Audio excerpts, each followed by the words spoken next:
video vlog kali ini nggak akan jauh beda dari video vlog yang lain. Karena pada video vlog kali ini kita bakal bahas beberapa materi di mata kuliah Sistem Informasi Geografis. Jadi bagi teman-teman yang penasaran dan pengen lanjut, jangan di skip. Oke, pada video vlog kali ini kita bakal bahas beberapa materi di mata kuliah Sistem Informasi Geografis. Nah, di materi pertama itu kita bakal bahas sistem koordinat. Nah, di sistem koordinat ini kita bakal bahas tentang bentuk permukaan bumi dan sistem koordinat peta. Nah, bentuk permukaan bumi itu tidak semudah yang teman-teman bayangkan seperti gambar ini ya. Nah, ini tidak semudah itu. Yang pada dasarnya ketika kita menelusuri lebih dalam lagi, di sini itu bentuk permukaan bumi itu ada objek-objek spasial di permukaan bumi yang terdiri dari jalan-jalan, sungai, danau, gunung-gunung serta batas-batas peta. Kemudian ada lain-lainnya juga. Nah, di sini yang saya sebutkan tadi itu tidak ditentukan secara sembarang ya, tapi harus sesuai referensi geografis. Nah, sehingga dipresentasikan dengan koordinat bumi, bukan sistem koordinat lokal atau sembarang. Nah, berbicara tentang bentuk permukaan bumi serta sistem koordinat peta, kita tidak jauh-jauh dari geodesi. Nah, apa sih geodesi itu? Nah, di sini geodesi ini merupakan bidang ilmu yang mempelajari bentuk dan ukuran permukaan bumi, menentukan posisi atau koordinat titik-titik, panjang, dan garis permukaan bumi, termasuk mempelajari medan gravitasi bumi. Jadi, geodesi ini salah satu bidang ilmu yang mempelajari tentang bentuk permukaan bumi serta posisi, dan yang paling penting itu mempelajari medan gravitasi bumi.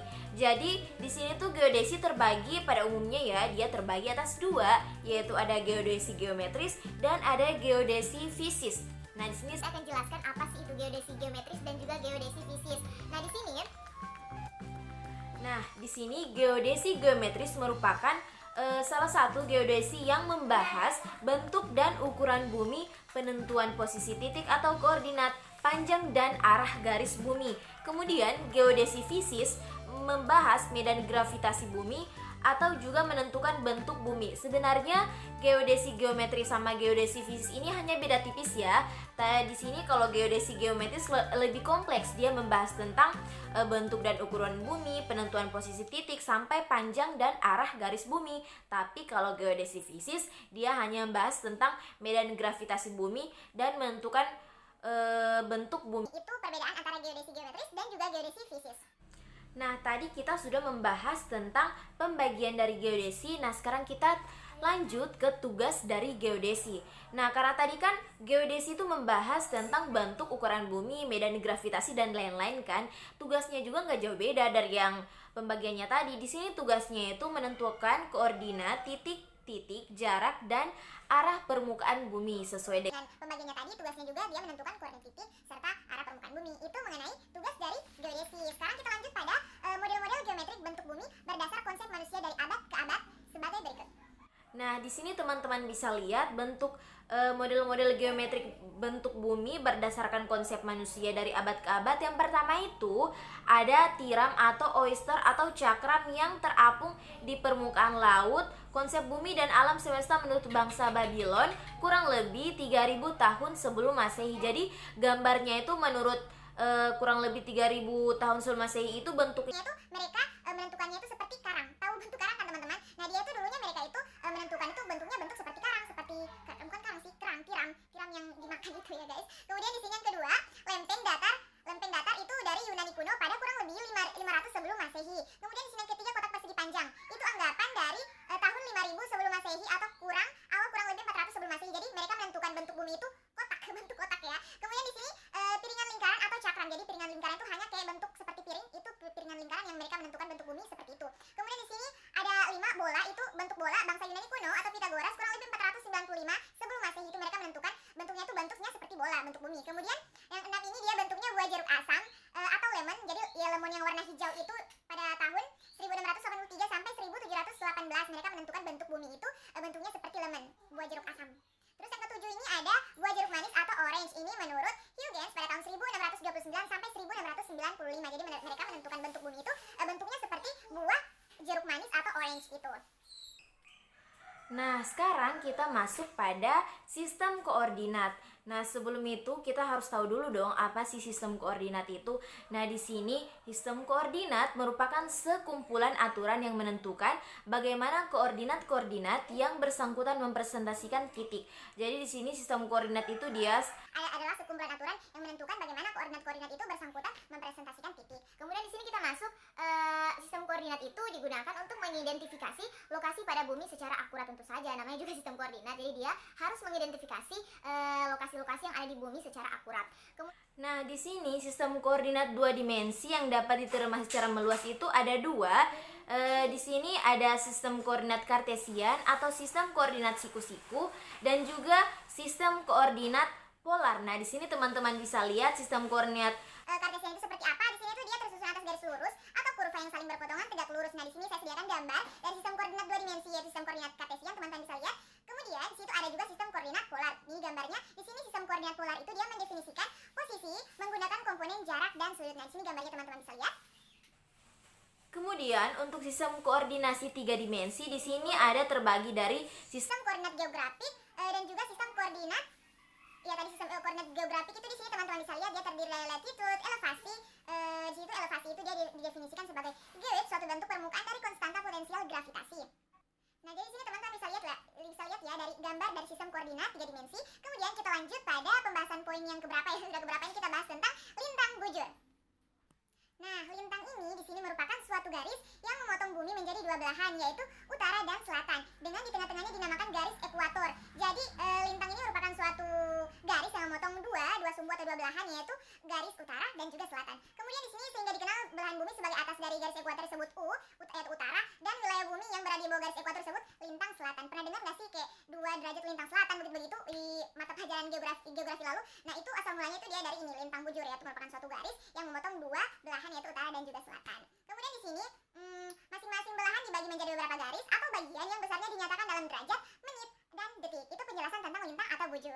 Sekarang kita masuk pada materi yang kedua, yaitu sistem proyeksi peta. Di sini teknik-teknik yang digunakan untuk menggambarkan sebagian atau keseluruhan permukaan tiga dimensi yang secara kasat berbentuk bola ke permukaan datar dua dimensi dengan distorsi sedikit mungkin. Nah, di sini jadi maksudnya secara ringkas saya simpulkan di sini proyeksi peta itu merupakan teknik-teknik yang kita gunakan untuk mengubah bentuk bumi dari tiga dimensi ke dua dimensi seperti itu. Kemudian di sini kita bakal bahas jenis-jenis dari proyeksi peta itu sendiri.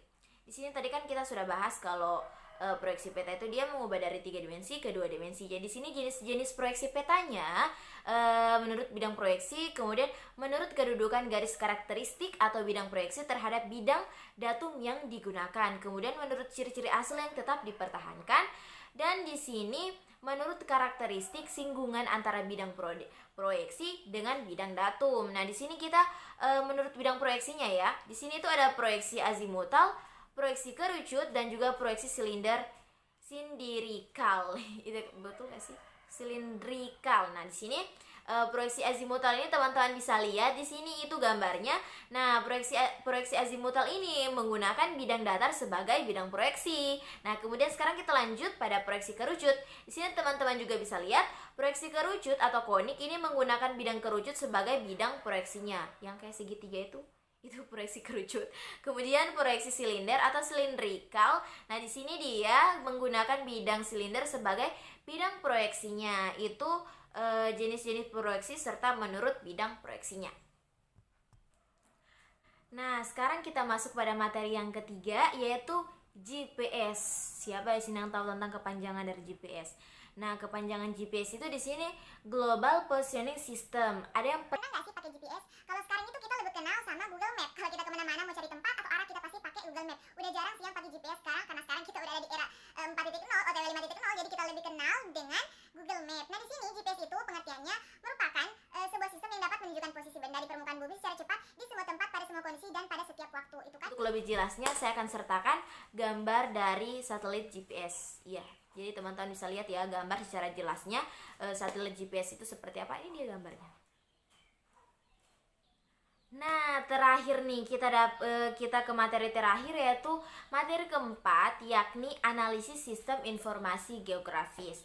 Nah, di sini kemampuan analisis spasial menggunakan sistem informasi geografis dapat diklarifikasikan bermacam-macam. Di sini ada 4. Yang pertama ada fungsi buffer, yang kedua ada fungsi overlay, yang ketiga ada fungsi network, dan yang keempat ada fungsi 3D analysis.